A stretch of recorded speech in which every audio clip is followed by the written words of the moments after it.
Well, hello, everyone. I am back. I am Matt Williamson. Follow me on X at WilliamsonNFL. Drop me a line whenever.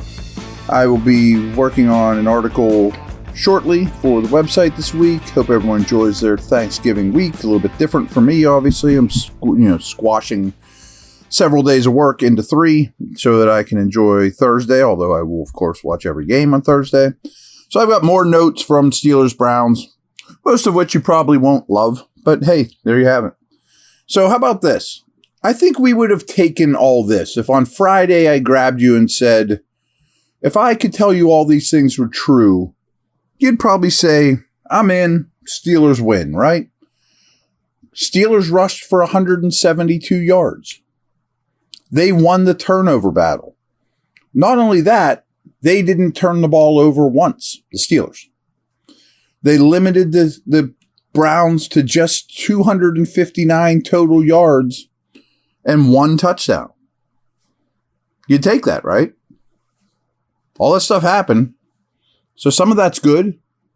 Rushed for 172. Wasn't all just on that one run either. Did win the turnover battle.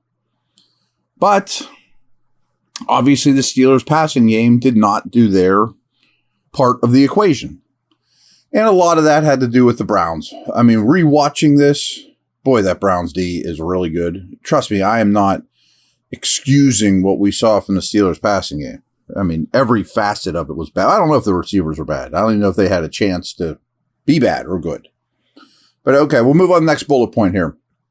The next gen stat of the game was Myles Garrett generated a game-high 4 pressures and 2 sacks on just 25 pass rushes. All 4 pressures came against left tackle Dan Moore Jr. I also think that there's been this misnomer that because Myles Garrett hasn't equaled Watt's production in these head-to-head matchups, which is almost impossible to do, that he has not been a major thorn in the Steelers' side. He's more like a broadsword in your side, not a thorn. He's a superstar. He's probably the best defensive player on the planet right this second, in line for Defensive Player of the Year. He's certainly in the top 5 conversation. And I also don't think that there should be a misnomer that, oh, plucky Dan Moore's done a pretty good job against Myles Garrett over the years. I mean, I guess if you're putting it into context as a below average left tackle against a total superstar, yeah, he's done fine, but it has not been a fair fight. It was not anywhere close to a fair fight this past Sunday. Myles Garrett wreaked havoc. Again, 4 pressures and 2 sacks on 25 pass rushes. His 2 sacks took him up to 13 on the year. Watt's 1 sack took him to 11-5. So just a little nugget there, just in this sack race. Daniil Hunter from the Vikings, I think, still leads. I jotted this down before the Vikings game last night, but he's having a great year as well.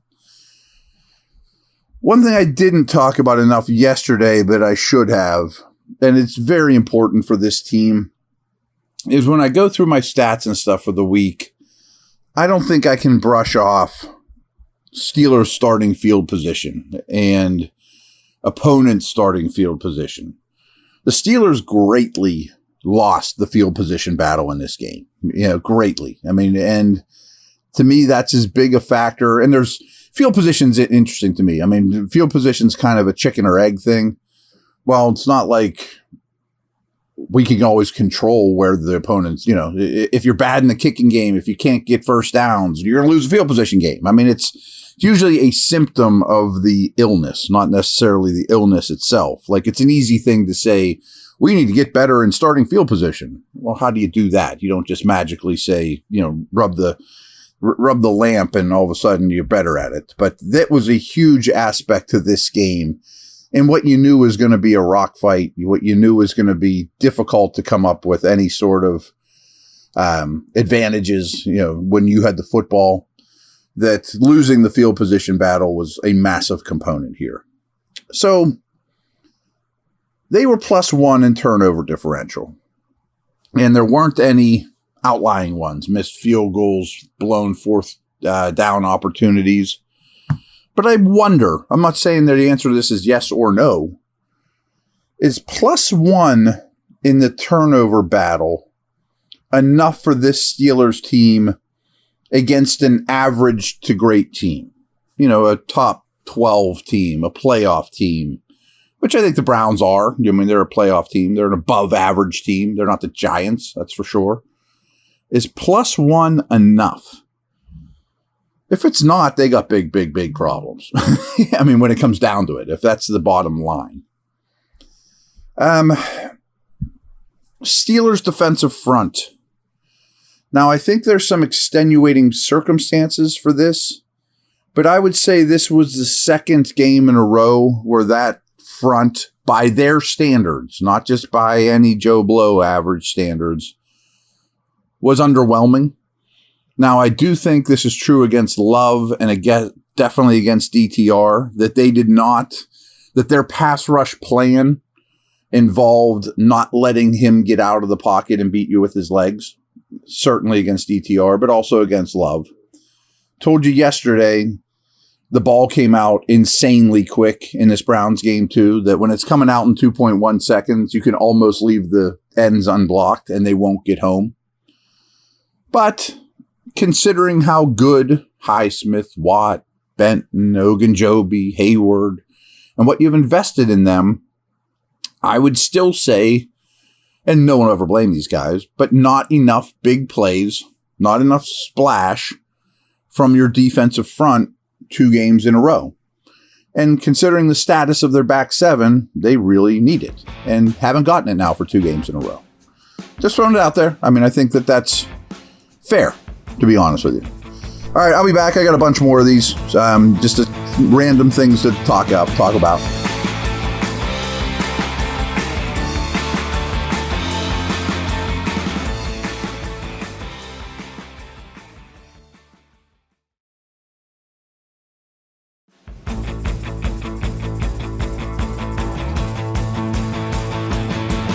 All right, we're back at it. I gave Landon Roberts a thumbs up yesterday. Should have been 2 or 3 thumbs up. I mean, so I'll make sure I don't sell him short. I always am hesitant to react to a tackle box score, but he had 15 tackles in this game. I mean, whether he got, tackles are a very subjective stat. I'll give him another tackle, give him a half tackle, but whatever. Even if he's in that neighborhood, if it was only 12, and he had 2 tackles for loss, which I do believe. But watching the game, he passed the sniff test. I mean, I really worried about him as an every down linebacker.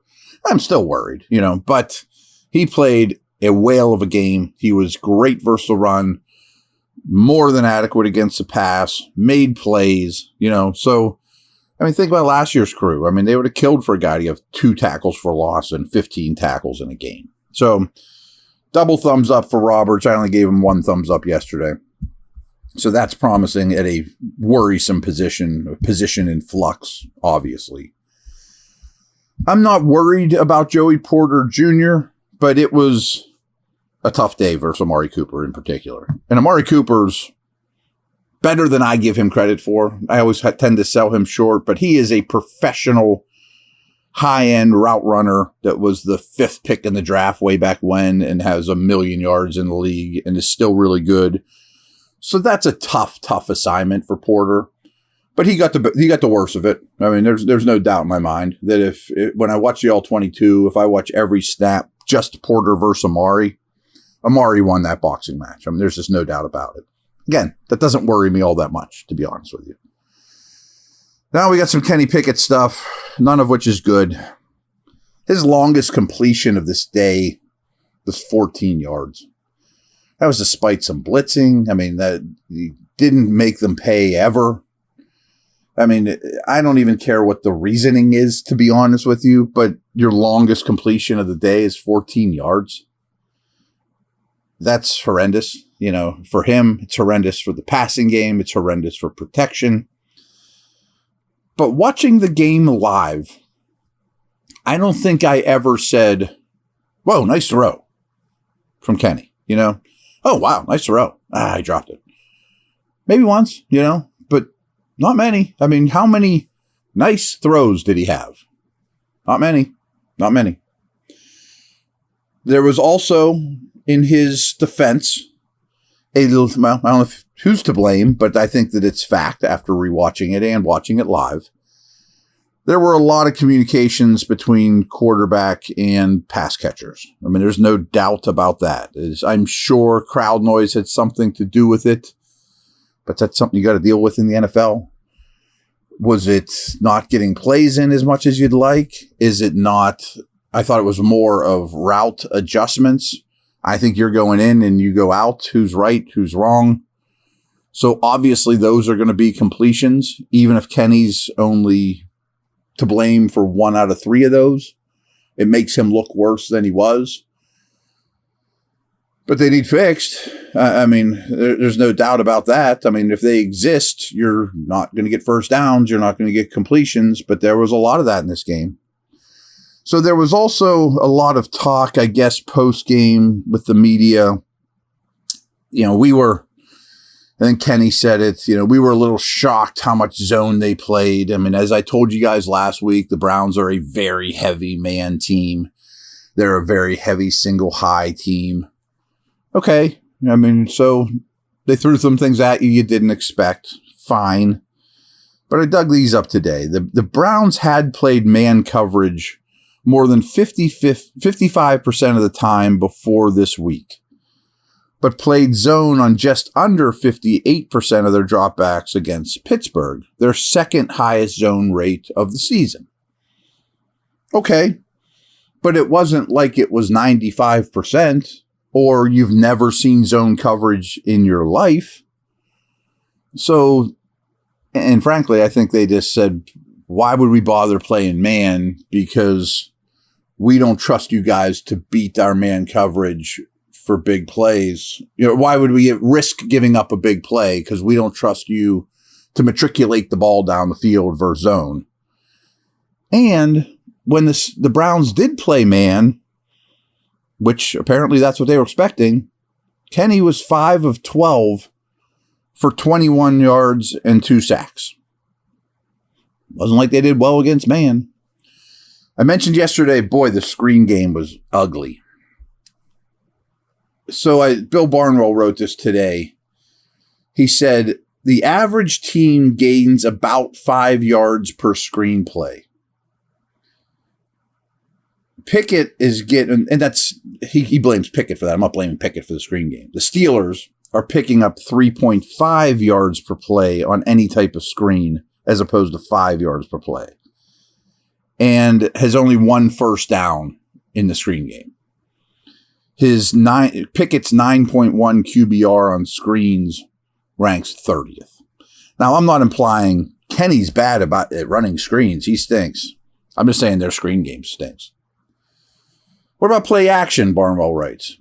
Pickett doesn't get much help. He's completing more than 76% of his play action attempts, but those throws are only generating 7.2 yards per attempt, which is 22nd. He's solid when he gets the ball out quick, but when he's asked to improvise, this offense doesn't work together or seem to have a solid plan to create completions. His 29.3 QBR when he holds the ball for more than 2.5 seconds is 31st ahead of only Daniel Jones. Now, I should have mentioned this article because Barnwell's writing about coaches on the hot seat, and he writes up 2 coordinators as well, Matt Canada and LaFleur with the Jets. So he's citing Pickett numbers, but the nature of the article is the offense is broken. It's a pretty good way to back it up. I mean, blame whoever you want, but I've been saying all along, I don't understand one bit how they don't run more play action. I mean, especially these last couple of weeks when you're running the ball well. So here's some good stuff. That's 3 consecutive games with at least 172 rushing yards by the Steelers.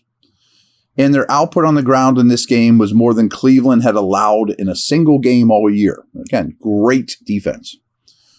The Browns are allowing 91.6 rushing yards per game. Steelers ran for 172. Now, I will say their blitzes, I mentioned this yesterday, but just want to reiterate, Steelers blitz pickup pass protection /pass protection was horrific. I mean, horrific. It as bad as any facet of this entire game, if not the worst thing about it. They ran several of the same blitzes where they would drop their ends and bring a linebacker up the middle. Steelers couldn't figure it out. They'd bring overload blitzes that are basically just disrespecting the Steelers. We're going to bring the house and you can't do a thing about it. They really showed zero respect for the Steelers' pass protection as a whole. You know, we know we're better than you. We can toy with you like a cat with a mouse. So here's some offensive snap stuff. They ran 58 snaps. The receivers, Pickens at 53, Johnson at 49. He's back to a full-time role. Robinson at 45. Austin only 10. Boykin was 7. Tight ends, Freiermuth at 31. Still only 31. Washington at 27. Hayward at 8. The running back snaps went 33 to Harris, 26 for Warren. And to break that down further, early downs, first and second down, Harris got 26 snaps compared to 13 for Warren. I think it's obvious that needs to be 50-50. I mean, early down stuff. But as you'd expect, the third down stuff did favor Warren, but not drastically, just 7-4 in Warren's favor. The Steelers collectively ran, there was 33 opportunities to run a route in this game. There was 33 plays where it was a pass play called. You could go out on a route. Freiermuth only ran a route 14 times out of 33. So he was either blocking or not in the game for 19 of those 33 opportunities. Like, feels like they don't really have any interest in featuring him, is what it feels like to me, which I don't understand at all. Last nugget, you probably don't give a crap about this, but Kareem Hunt took 15 of 16 possible snaps in the fourth quarter. He was their closer, or he was the one they trusted the most in 2-minute as well. So that was the only little nugget I had on the Browns' offensive snap counts, if anybody cares. But not good. It's only one loss, but of course it's divisional and it's conference. And one side of the ball was not pretty at all. And there's just no way around that. Well, the passing game. The passing game was just not pretty at all. So, no candy coat in that. Over and out.